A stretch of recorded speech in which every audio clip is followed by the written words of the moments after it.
Olá, bom dia, boa tarde, boa noite. Não sei o momento que vocês vão ver isso aqui, mas acho que é bom dia, né?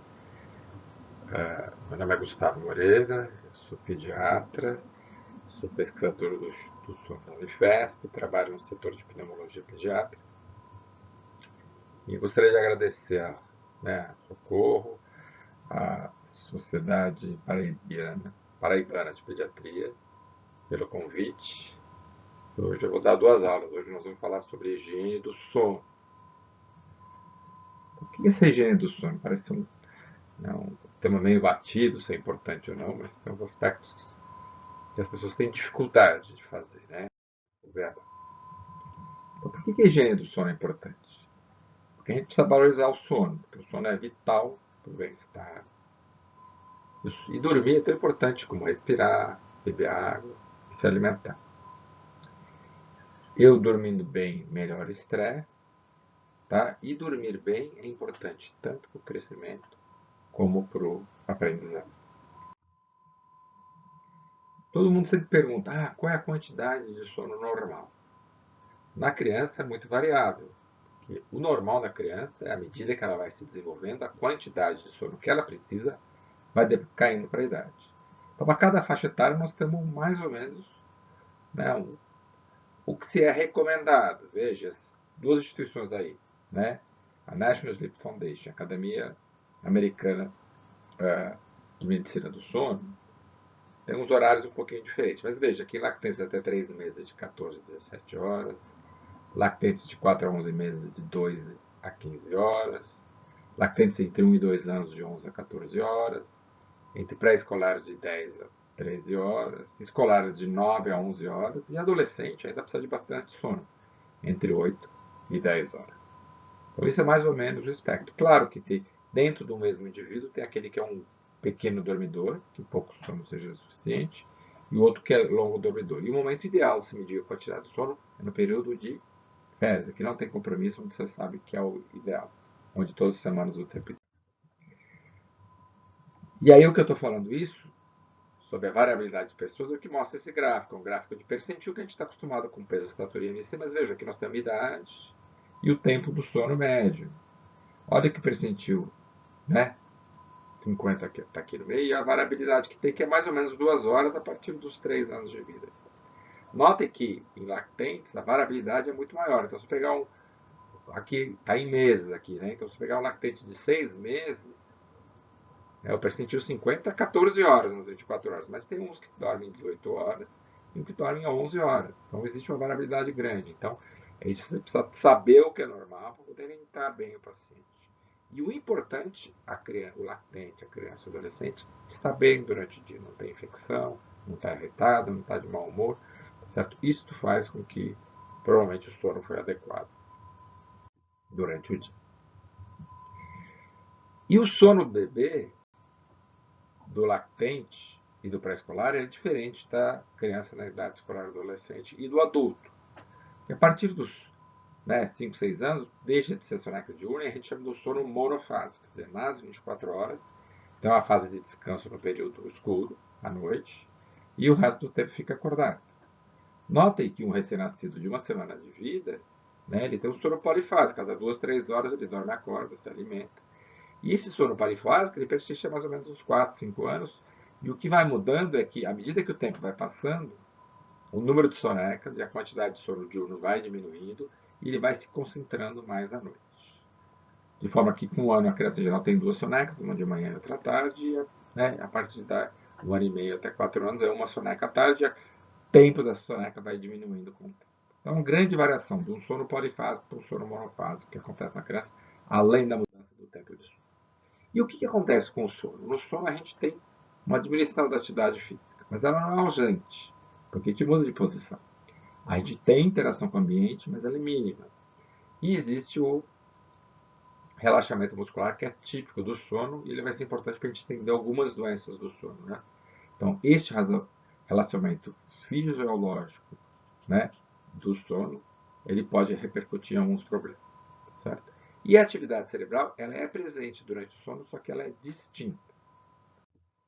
Então, só para a gente entender, 3 estados de consciência diversos: a vigília, E o sono? E o sono a gente tem o sono REM, que é o movimento rápido dos olhos, e o sono não REM, que é o restante. Então, quem comanda tudo isso é a porção mais primária do sistema nervoso central, ali no tronco da base. Quem manda informações para o tálamo, que irradia isso tudo para o córtex e comanda qual o estado de consciência que você vai ter. Falando dos estágios do sono, então, se a gente ver a quantidade de sono, a gente vai ver que realmente, olha como, aqui tem a vida toda, né, do nascimento até os 80 anos de vida. Notem que, né, a quantidade de sono REM, que está em verde aqui, versus o sono REM azul, ao nascimento é em torno de 50%. E isso, a quantidade de sono REM vai decaindo com a idade, assim como decai a necessidade de sono, a quantidade de sono REM. Então, em torno dos 3 anos de idade, né, a criança já está mais ou menos com a quantidade de sono do que um adulto, que é 25%. Então, 1/4 do tempo do sono é sono REM e os outros 3/4 é sono não REM. E é óbvio que a partir daqui ainda vai caindo a quantidade de sono.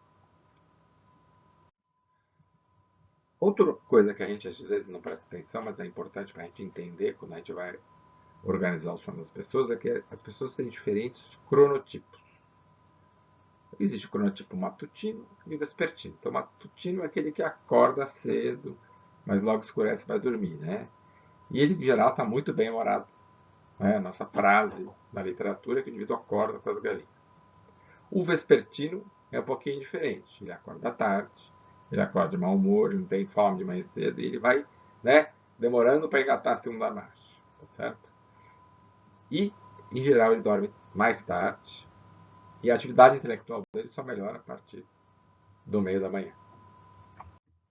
Então, por que eu estou falando isso? Porque existe uma grande mudança no cronotipo, né, na população pediátrica. Enquanto que uma criança menor de 10 anos dorme cedo, acorda cedo, ela é mais matutina, e veja, aqui eu estou vendo a idade, no eixo X, no eixo Y, nós temos o cronotipo baseado no tempo do sono. Né?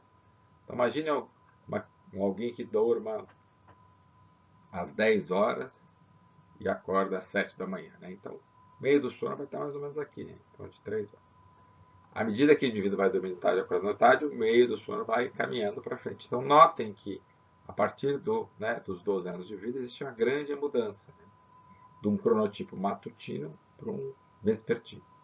As bolinhas abertas são os meninos, comparados com as meninas. Então, os meninos tendem a ser mais vespertinos ainda. Então, se a gente olhar nessa parábola invertida, a gente vai ver que realmente aqui, dos 14 até os 40 anos, é o período que a maioria das pessoas tende a ser mais vespertinas e os extremos da vida são mais matutinos, respeitando as diferenças individuais entre as pessoas. Mas isso é importante, porque a gente vai entender por que o adolescente dorme mal, acorda tarde, né, demora para adormecer. Tem a ver também com uma questão biológica, de acordar tarde.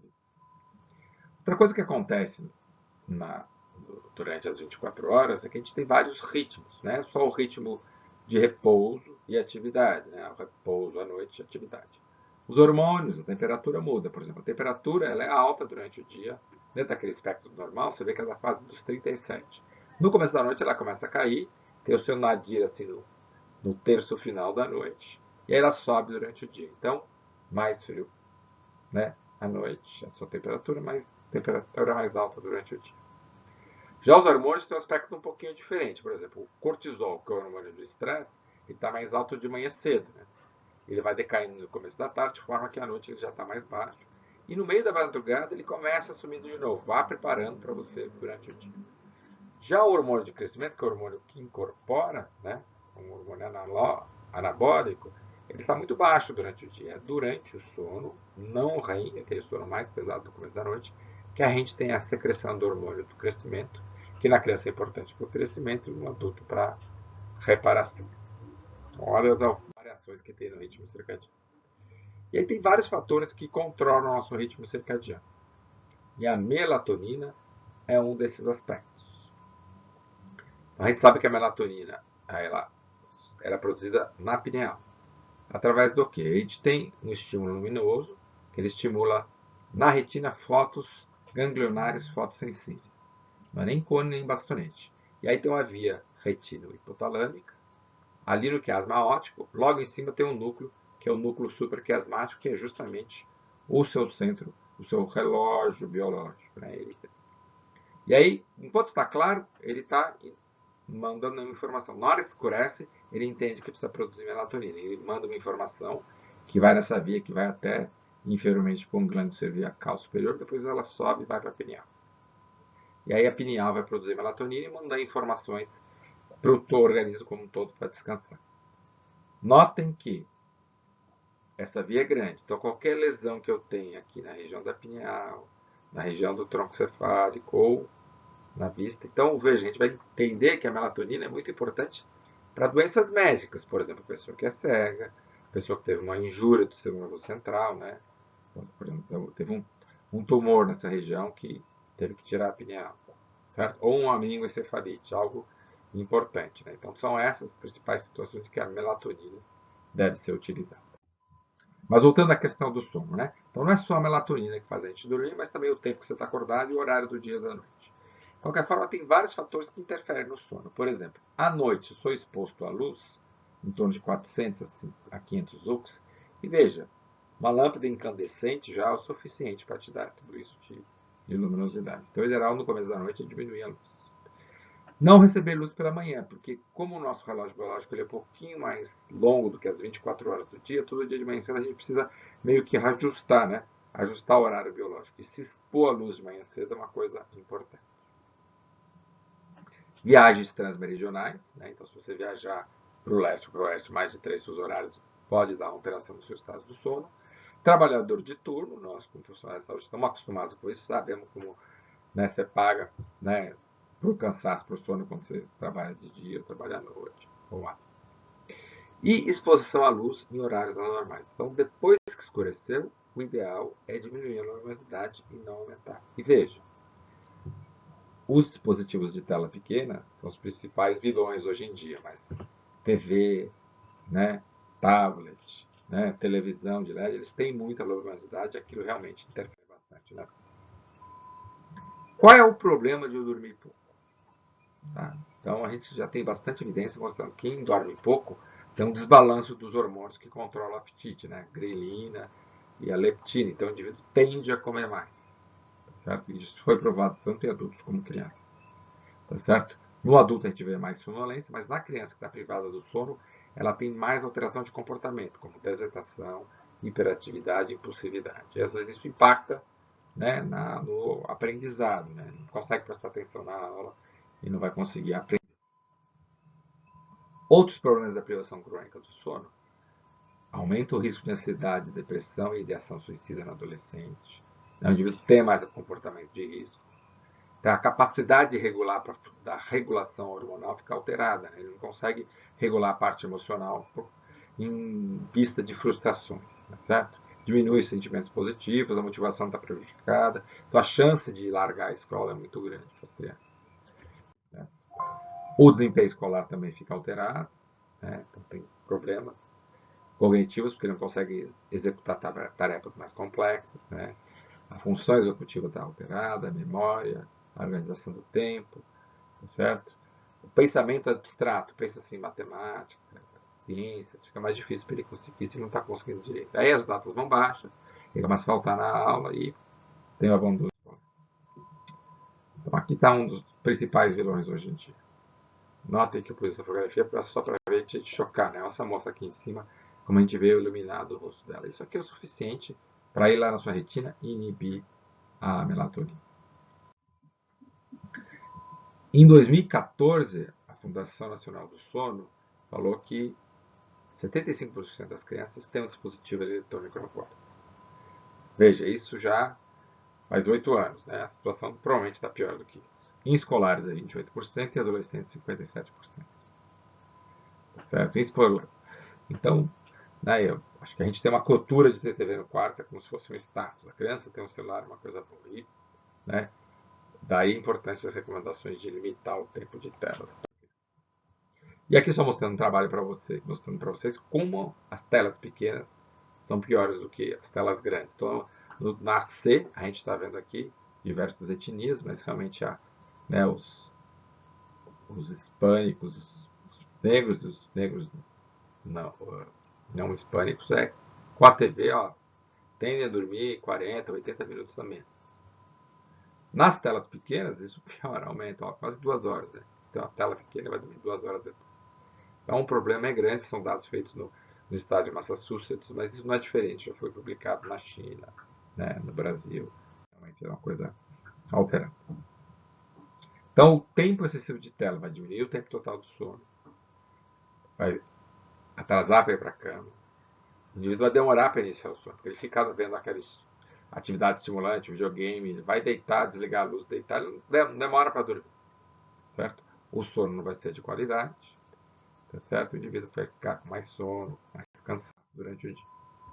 Então, o que a gente precisa fazer? Tá certo? E a Academia Americana de Pediatria mandou várias informações do que se fazer para essa questão das telas. Eu resumi aqui, falando em relação ao que médicos e educadores devem falar. Então, eles conversem com as famílias sobre a importância de um sono adequado. Né? Priorize o sono como uma coisa importante, assim como alimentação saudável e exercício. Recomende construir hábitos de sono saudáveis, começando o mais jovem possível. Ensine as famílias sobre efeitos negativos das telas no sono. A luminosidade, alterar a melatonina, falta do estímulo. Incentive horários regulares para dormir que permitam um tempo adequado de sono e rotinas regulares antes da hora de dormir. Quer dizer, 1 hora antes de dormir, você já tem que desligar os eletroeletrônicos e diminuir. E o mais importante de tudo, os educadores, e principalmente os pais, eles darem um exemplo. Não adianta pôr a criança na cama e você fazer uma coisa adequada. Então, o adulto dar os exemplos é o que tem mais chance de ter impacto no ensino dessas atividades de saúde para a criança. O que aconteceu na pandemia?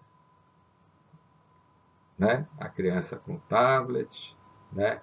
Com os horários completamente trocados, em vez de ter um ambiente refrescante, sem, né, refrigerante, né, uma água para dormir, um livrinho antes de dormir, com escuro, né, para conseguir organizar o horário. Então, quais seriam os bons hábitos de sono? Horários regulares de dormir e acordar nos 7 dias da semana.